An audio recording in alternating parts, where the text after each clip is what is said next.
Jimi had a great saying, and he said, "Hear my music," so we listened. I was going through all these lyrics, and we were trying to figure out what we were going to name this album. And so then when I saw People Hailing Angels, I was like, that's it. It's almost prophetic. So People Hailing Angels really was a title that Jimi came up with. It's kind of like puzzle pieces that we can put together. Those kind of things happen a lot while we're working on projects. It does feel like Jimi kind of guides us.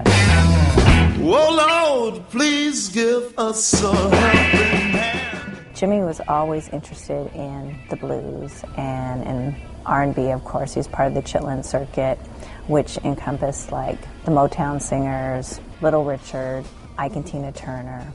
And he played background guitar to those groups, and that's how we ended up putting even a couple more songs that Jimi wasn't the lead in, like Mojo Man and Lonnie Youngblood's song where he's the lead singer. He was really a workaholic. He produced 110 songs and wrote music to them, trying to expand and come up with a new sound. Jimi wanted to be able to touch all groups and all ethnicities. Way down in the background. Back in the 60s, a lot of people didn't get rock and roll. Jimi played at the Apollo, and he was so scared. He called home and he said, "I just want them throwing things at me." And he wins the contest. He expanded into the band of Gypsies, which is really more of an R&B, blues. He used to play with the Isley Brothers. He really wanted to reach out to black folks so that they would embrace his music, because it is part of the culture and is part of the heritage. There were talks with him and Miles Davis, and they wanted to do an album together, so how incredible would that have been? It was all supposed to happen when he came back from Europe, and of course we know when he was in Europe he passed away. Jimi was all about writing lyrics, creating your own music, living the life, and then being able to interpret and incorporate that in your music.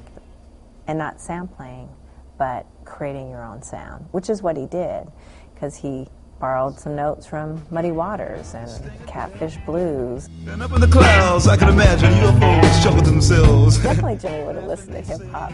He loved all genres of music. He was never closed-minded about music at all. He was one of two black artists of his time period to own his own studio. So Nat King Cole being one, and Jimi being the other, and he owned Electric Lady Studios. That's still a viable studio today. Kind of hard to wrap our minds around the fact that he'd be 70, because he died at 27. Fortunately for us, his dreams and vision continue on through his music, through his studio, through his drawings.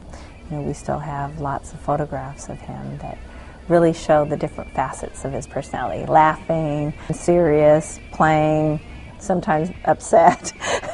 I definitely think that he had vision, he had drive, he was definitely a businessman. It's just not everybody knows that side of him.